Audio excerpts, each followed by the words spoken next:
Então, vamos, né, para continuar, nós paramos nos ângulos formados por duas retas paralelas cortadas por transversal. Para quem está entrando agora, nós falamos anteriormente sobre ângulos, e nós vamos agregar todo o conhecimento adquirido lá de ângulos, como ângulos suplementares, raso, correspondentes, opostos pelo vértice. Nós vamos agregar todo esse conhecimento nessa estrutura, espera que a galera está entrando, nessa estrutura formada por retas paralelas cortadas por uma transversal. No tempo anterior, no exposto anterior, eu havia dito que se você conseguir fazer a correspondência, você consegue, a partir disso, fazer análise de muitos outros ângulos, né? Notando aqui, ó, que o A com o B são ângulos suplementares, né? O B com o D, eles são opostos pelo vértice, e assim sucessivamente. Mas é claro que se você conseguir a definição dele, sabendo que cada ângulo ele tem um nome, né? Alguns pares são correspondentes, outros opostos pelo vértice, outros alternos internos, alternos externos, colaterais, e assim vai, fica mais fácil, né? Você consegue ganhar tempo. Vou admitir mais com a galera que está entrando. Você consegue ganhar tempo, tá? Então, só voltando aqui para você fazer a correspondência, é como se nós estivéssemos redesenhando essa reta S em cima da reta R, e os ângulos que ficam na mesma posição são os correspondentes. Ângulos correspondentes são congruentes, possuem a mesma medida. Opostos pelo vértice, que eu tenho BD, AC, EH, FG, tem os alternos internos e externos, né? Reparem que a figura ela possui uma parte externa e uma parte interna. Eu costumo brincar em sala de aula que os alternos, eu faço um X aqui dentro da figura. E aqueles que se alternam internamente são os alternos internos.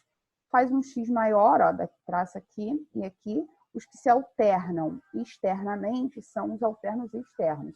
Então, alterno externo eu tenho A e H, B e G. Alterno interno, eu posso fazer uma cruzinha aqui, né? Um X. Eu tenho C com E, D com F, tá? Interno e externo. Tem os colaterais internos e colaterais externos. Colateral lembra lado, né? Então, o mesmo lado internamente e o mesmo lado externamente, tá? Então, posso olhar para este lado da figura. Internamente, eu tenho C com F, e externamente, eu tenho o A, por exemplo, com o H. Na verdade, A com H é A com G, tá, gente? Corrige aí, ó.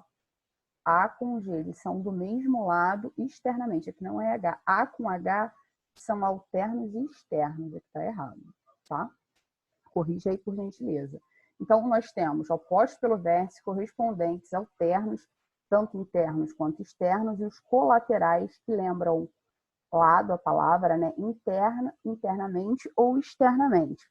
Só toma cuidado que alguns, eles são congruentes, os colaterais, por exemplo, eles são suplementares, formam 180 graus, né? Lembra que, se você conseguir fazer a correspondência, você também chega a essa mesma conclusão, sem você ter que dar nome aos ângulos, né? Se você conseguir dizer que esse G ele é correspondente ao D, ou seja, ele é igual, né, congruente aqui, ele com o A, eles formam um ângulo suplementar, tá vendo? Um ângulo raso. Então, sem você afirmar que é colateral, que eles são colaterais, o A com o G, externos, você consegue dizer que eles são suplementares através da correspondência, tá? Então, sabendo pelo menos a correspondência e agregando todo o conteúdo de ângulo anteriormente dito e aprendido, você consegue aí fazer boa parte, determinar boa parte das medidas dos ângulos, tá? Deixa eu dar continuidade aqui. É claro que tem um macetezinho. Imagina você ter que gravar todos esses elementos, né? Alguns traz um pouco mais de dificuldade, outros nem tanto. Então, tem duas situações, tá? Quando a figura traz o formato de uma letra Z, ela pode ser da direita ou invertida, elas sempre serão congruentes. Então, por exemplo, você tem lá retas paralelas cortadas por uma transversal e você notou que formam uma angulação Z, tá vendo? Aqui, ó, tem um exemplo e aqui tem um outro exemplo, tá? Desse lado e do lado contrário também. Aqui, ó, um exemplo numérico para você entender o que eu estou dizendo na prática. Ó, na figura, as retas RS são paralelas, o ângulo 1 mede 45, o ângulo 3 mede 55, ele quer a medida desse ângulo aqui que está no meio, tá vendo? Aqui formou um Z, você pode fazer uma reta suporte aqui para você conseguir verificar isso de uma forma melhor, ou você pode agregar um macete da regra do Z ou a regra do M, que também forma um M, tá vendo? Então, esse termo que está no meio aqui, ele vai ser o somatório dos outros dois. Eu vou andar com o slide para vocês verem o que eu estou falando. Olha só. Se você agregar lá a questão do macete do Z, que formou o ângulo Z, você tem que traçar uma reta suporte, tá vendo? Essa reta suporte, ela fica exatamente aqui no meio desse ângulo, olha. Daí, ó, vai formar a letrinha Z. Esse macete do Z eu acho um pouco mais difícil do que o macete do M. O macete do M eu acredito que seja um pouco mais fácil. Então, ó, formou aqui um Z, tá vendo? Então, esse ângulo aqui, ó, traçando a reta auxiliar paralela às outras duas, teremos que o ângulo do meio é igual à soma dos ângulos externos. Com isso, a gente tem, ó, esse ângulo igual a esse e esse ângulo igual a esse. Formou a letrinha Z também. Então, o ângulo do meio é o somatório dos ângulos externos. Então, esse ângulo aqui, que na figura anterior está determinado por 2, é o somatório do 1 mais o 3, tá vendo? O 1, 45 graus, o 3 com 55 graus. Esse ângulo 2 foi chamado de x aqui na solução, é igual a 100 graus. Eu gosto muito desse macete aqui, ó, formou o M, tá vendo? Muito mais fácil da gente visualizar sem ter que fazer a reta suporte, por exemplo, tá vendo? Aqui, ó, deixa eu ver quem é que está falando alguma coisa. Só um instantinho que eu vou responder aqui. Então, pediram para eu repetir aqui rapidinho. Então, vamos lá. Ó. A gente está nas retas paralelas cortadas por transversais e eu estou trazendo para vocês 2 macetezinhos para fazer a solução. O primeiro macete é quando eu tenho essa estrutura de retas paralelas, aqui RS, cortada também por uma transversal, e eu consigo verificar que formou a letra Z, tá?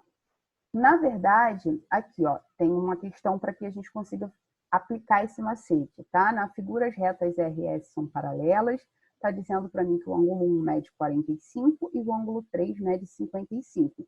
Ele quer saber quanto vale em grau a medida do ângulo 2, desse ângulo aqui do meio, tá? Se você conseguir observar que formou uma letra Z, mas para você observar isso, você tem que traçar uma reta suporte aqui no meio dessa estrutura, você vai dizer que os ângulos externos, ele é igual ao ângulo do meio. Eu, particularmente, aqui, ó, deixa eu passar aqui para você verificar, tá vendo? Reta suporte no meio da figura, e aí você consegue verificar que esse ângulo do meio é igual à soma dos ângulos externos, que é o 1 com o 3. 1 vale 45 e o 3 vale 55. Só que eu gosto muito do macete do M, que eu acho muito mais fácil de identificar do que da regra do Z. Vou voltar aqui a figura para vocês verem. Tá vendo? Aqui, olha, nessa mesma estrutura, eu tenho um formato mais claro de um M, não um Z. Para eu ter o Z para o macete, eu tenho que traçar essa reta suporte. Tá? Eu tenho que fazer essa reta suporte e aí sim eu vou ter essa estrutura de Z aqui. Tá? Mas se eu conseguir, de cara, verificar a formação de uma letra M, então fica muito mais simples. É só você afirmar que o ângulo do meio, esse ângulo aqui formado no meio, que na questão é o ângulo 2, é o somatório, é a soma desses ângulos aqui externos, o A com o C, tá vendo? Então, o ângulo do meio, esse ângulo aqui, ó, 2, ele é igual ao somatório do 1 mais 3. Nós chamamos aqui de X, um instantinho, agora, entendeu? Então, tá, nós chamamos de X, e esse X ele é representado pelo somatório desse ângulo externo 1 com o 3, tá? Estou voltando aqui para atender o pedido. Tá? Então, eu gosto muito dessa questão da regra do M, fica mais fácil de você identificar do que o Z. né? Lembrando que para você identificar o Z lá, você tem que traçar uma reta suporte para você verificar a questão do Z, tá? Mas é claro que na reta suporte, traçando essa reta suporte, aqui na questão da formação da letra Z, a gente tem mais claro também a formação da estrutura das retas paralelas cortadas por transversais. E aqui a gente pode ir aplicando o conceito lá que a gente aprendeu, né, dos ângulos que se formam.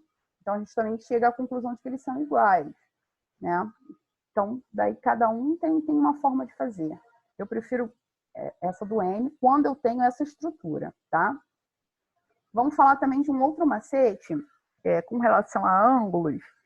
Esse cai mais no Enem, não UERJ, mas que é um assunto muito chato, né? Principalmente quando se trata de conversão de ângulos em ponteiros de relógio, mas que a gente tem uma fórmula que ela é bem pouco conhecida. Na verdade, quando é solicitado o ângulo formado entre os ponteiros da hora e dos minutos, né? É bem comum esse tipo de exercício com relação a ângulos, né? Esse tipo de questão. Então, quando é solicitado o ângulo formado em estrutura de relógio, quando eu tenho a hora e o minuto, e os minutos marcados lá no relógio, nós podemos escrever a questão usando essa fórmula, que, na verdade, gente, é um macete, tá? Esse ângulo aqui, que é representado por θ, é o menor ângulo formado pelos ponteiros em graus. E é claro que esse H vai ser a hora e esse M vai ser representado pelos minutos. Então, observem essa questão aqui, por exemplo, do Enem. Ó, considere um relógio cujos ponteiros movimentam-se proporcionalmente. Calcule o valor em grau do menor ângulo formado pelos ponteiros quando esse relógio marcar 14 horas e 45 minutos, né? Então, lá pela fórmula, pelo macete, tá? Eu tenho aplicando. Eu tenho aqui 14 horas, né? Eu vou substituir aqui no H, então é 30 vezes o H, menos, eu tenho aqui 45 minutos, né? 5,5 vezes o 45 minutos, tá? Esse módulo é só para garantir que essa sua variação, esse menor ângulo formado, vai ser positivo.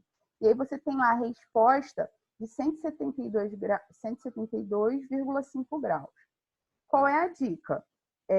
Quando o valor da hora é acima de 12 horas, né, nesse caso aqui, acima de 12 horas, né, 14 horas e 45 minutos, a gente pode considerar o seu valor congruente, né? Eu posso considerar 2 horas e 45 minutos, não tem problema nenhum, tá? Sendo que se eu fizer essa congruência, essa substituição de 14 horas e 45 minutos por 2 horas e 45 minutos, eu tenho que depois calcular o seu replemento. Então, olha, eu posso aqui, aplicando na fórmula, né? Se eu não considerar 14h45, se considerar 2 horas e 45 minutos, substituir o H por 2, né? E aqui, ó, o 45 no lugar do M. Nós vamos ter 187 graus, 187,5 graus. Sendo que para eu ter a resposta do menor ângulo pedido, eu tenho que calcular o replemento, tá? E aí o replemento é o quê? 360 graus menos esse ângulo aí que a gente obteve fazendo a substituição através desse macete. 172,5 graus, que representa aí 172 graus e 30 minutos, tá? Claro que você só tem essa forma de você determinar o menor ângulo formado por um relógio? Não, tem a forma normal, sabendo que a variação lá de angulação, o relógio, em caso de um relógio redondo, né, um círculo, tem 360 graus, você pode subdividir isso, não tem problema algum, tá? Sendo que quando a hora é quebradinha assim, né, como 14 horas e 45 minutos, às vezes fica um pouco mais difícil da gente visualizar essa angulação formada lá pelo ponteiro do relógio.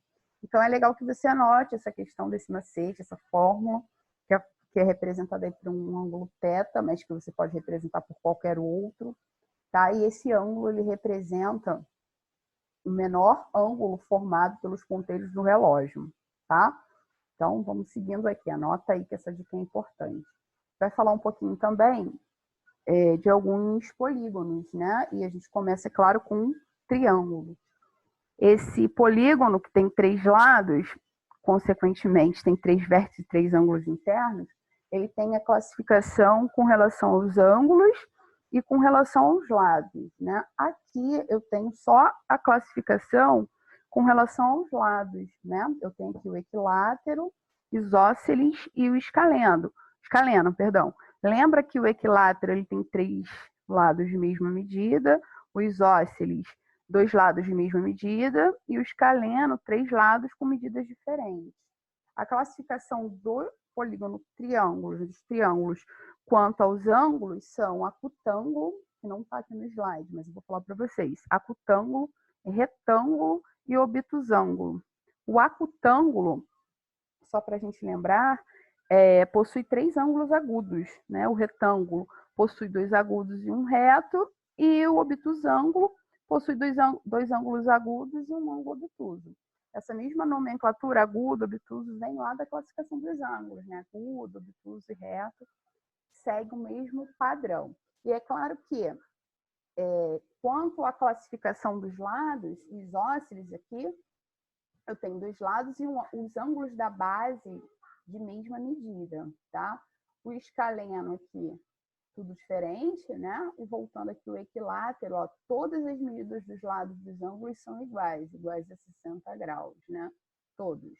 Claro que para cálculo de área, a gente usa a fórmula básica da área do triângulo, que é base vezes altura divididos por 2, sendo que quando é um triângulo equilátero, eu posso agregar essa fórmula também, sendo que é bom saber a área do triângulo equilátero porque a gente ganha tempo, né?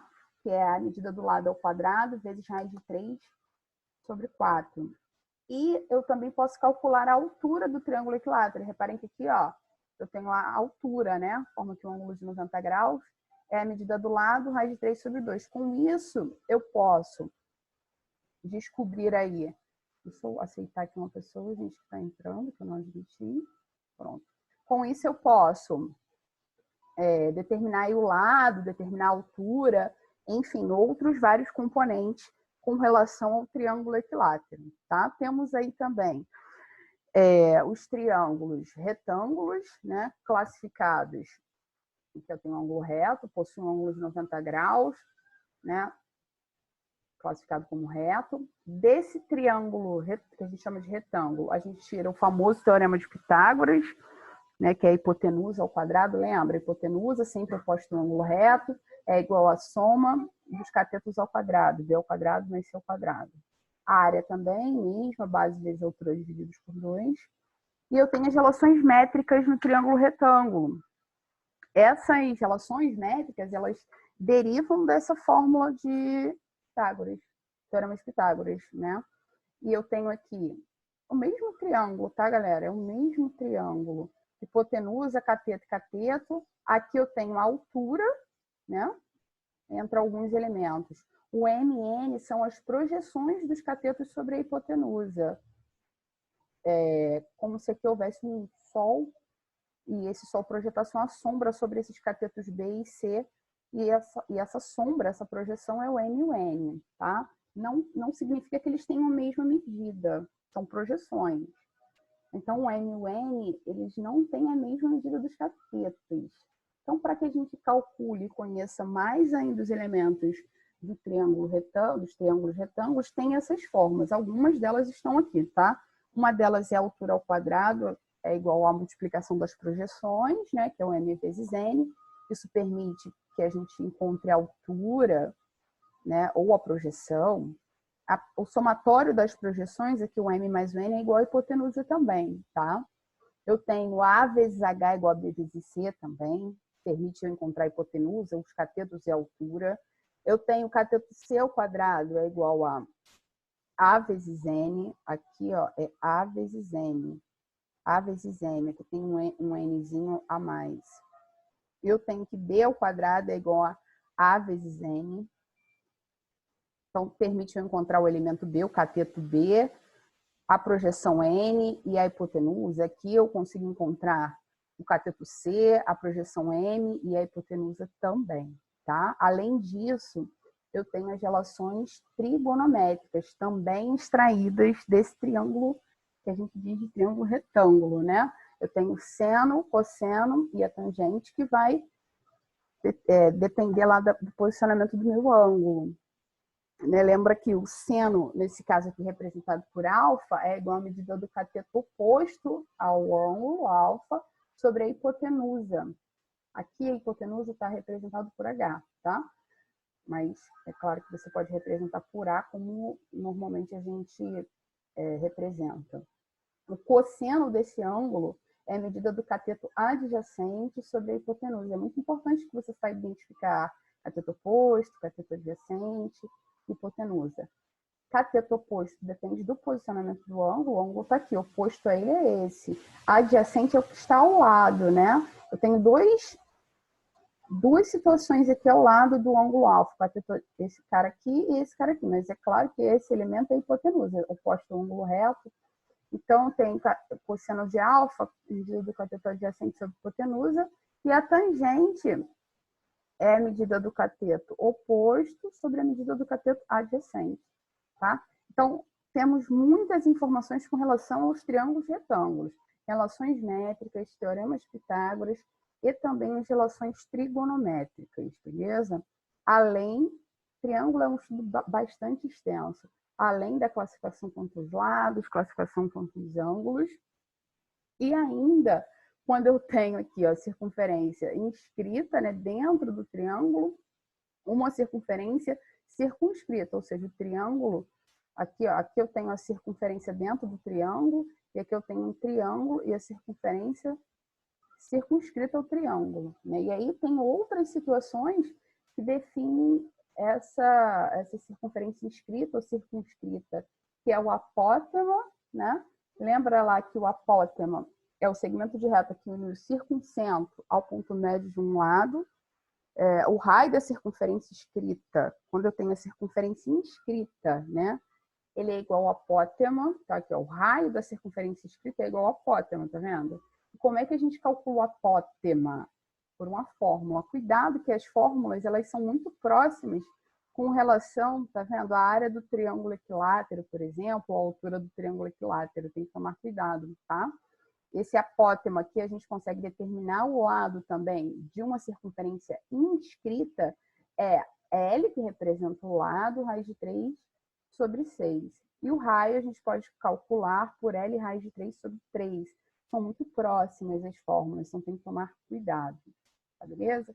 Cuidado aqui, ó, que a área, medida da figura plana, medida da superfície da figura plana, e o perímetro, lembra que é o somatório dos lados aí do polígono. Deixa eu ver aqui a hora para eu não me perder. Vamos seguindo aqui. Dessa informação temos também soma dos ângulos internos no triângulo, né? Essa soma dos ângulos internos sempre 180 graus, fazendo somatória de todos os ângulos. Aqui ficou mais nítido para vocês identificarem. Não são muitas informações, mais fácil. Então, soma dos ângulos internos do triângulo, 180 graus. Eu tenho também, dentro de ângulos, né? Ângulo externo, a medida do ângulo externo. Deixa eu admitir aqui o Leandro. A medida do ângulo externo, eu tenho lá que esse ângulo aqui do lado de fora, nesse caso representado por alfa, tá? É o somatório dos dois ângulos internos não adjacentes. Muito importante isso, tá? Esse alfa é igual à soma dos dois ângulos internos não adjacentes, ou seja, não estão ao lado do ângulo alfa, tá? Então, alfa é igual a mais b. Esse ângulo externo pode estar aqui também, tá, gente? Está aqui, nesse caso específico, está sendo representado por alfa, mas poderia ser representado por uma outra letra qualquer. Beleza? Então, temos a condição de existência de triângulos, que também caiu aí no último concurso do Enem, né, em um dos exames, com relação à condição de existência do triângulo. Então, é bem importante você lembrar que nós nem sempre a gente pode construir um triângulo, né? E o maior ângulo obtém-se ao maior lado, né? Isso é recíproco. O maior lado, ele se opõe ao maior ângulo, sempre. Então, a medida de cada lado de um triângulo, ele deve ser menor do que a soma das medidas dos outros dois lados. Então, o que eu estou querendo dizer aqui? Que a medida, vou repetir, a medida de cada lado de um triângulo, cada lado, ó, cada um dos lados, o lado A, ele tem que ser menor, o lado A ele tem que ser menor que a soma dos outros dois lados. O lado B ele tem que ser menor que a soma dos outros dois lados. E o lado C ele tem que ser menor que a soma dos outros dois lados. Essa é a condição de existência do triângulo. Então, um triângulo existe se a medida de cada lado for menor que a soma dos outros dois. Em outras palavras, em um triângulo, o lado A, B e C, nós temos que obedecer essas relações. Tá? Então, para o meu triângulo existir, o lado descrito aqui com A tem que ser menor que o somatório desses outros dois. E assim vai. Tá? O lado B tem que ser menor que o somatório dos outros dois, o C também. Tá? Deixa eu ver o horário aqui para a gente não se perder. Já está cedo. Então, vamos. Temos lá os pontos notáveis do triângulo. Mediana, bissetriz, altura e mediatriz. Tem as definições. Mediana, segmento que tem extremidade, confunde bastante, né? De um vértice do triângulo ao ponto médio do outro lado oposto do vértice. Só tem que tomar cuidado. Tem o encontro da mediana, que a gente chama de baricentro. Aqui, ó, mediana. Bissetriz, divide o ângulo no meio, ó, divide o ângulo. Mediana, divide o lado, tá? Aqui, ó, divide o lado. Aqui, ó, divide o lado, divide o lado. Bissetriz, divide o ângulo no meio, né? E o encontro das bissetrizes, a gente chama de incentro. A altura é mais fácil da gente caracterizar porque tem a formação do ângulo de 90 graus, né? Então, é um pouco mais fácil. Claro que também eu tenho um encontro deles, que a gente chama de ortocentro no triângulo. Aqui, ó, representado por H, incentro por I, tá? Baricentro por G. Ponto G aí. E tem a mediatriz. A mediatriz também a gente tem um encontro, e essa mediatriz, o ponto de encontro é circuncentro, tá? Então, a definição de cada uma delas, claro que cada um desenvolve um método para gravar, porque dá para confundir, né? Mediana, bissetriz, altura e mediatriz, principalmente mediatriz com mediana. A mediatriz é reta que passa pelo ponto médio no lado do triângulo, é perpendicular a ele, então tem que formar aí, ó, 90 graus, tá vendo? É um pouquinho diferente da mediana, que, ó, tem um encontro lá delas também, sai do vértice, liga lá o ponto médio do lado oposto a esse vértice, só que divide o lado, né, em dois lados iguais. Assim, acho que fica mais fácil a gente gravar. A mediana divide dois lados iguais, bissetriz, ângulo, a altura forma a angulação de 90 graus, né? E a mediatriz, ela passa pelo ponto médio de um lado do triângulo e também é perpendicular, tá? Então, temos as definições e os pontos notáveis com relação ao encontro dessas sevianas, né? Mediana, bissetriz, altura e mediatriz. Mais uma vez, o que a gente vai fazer aqui? Eu já recebi o aviso, vou aguardar vocês no próximo link para a gente continuar desse tópico, tá? A gente já vai para o próximo, que se eu não me engano, deixa eu verificar aqui, são quadriláteros. Eu resumi de triângulos, daí a gente vai para o novo tópico, que é quadrilátero. Não desanima não, tá? Conto vocês daqui a pouquinho. Um abraço.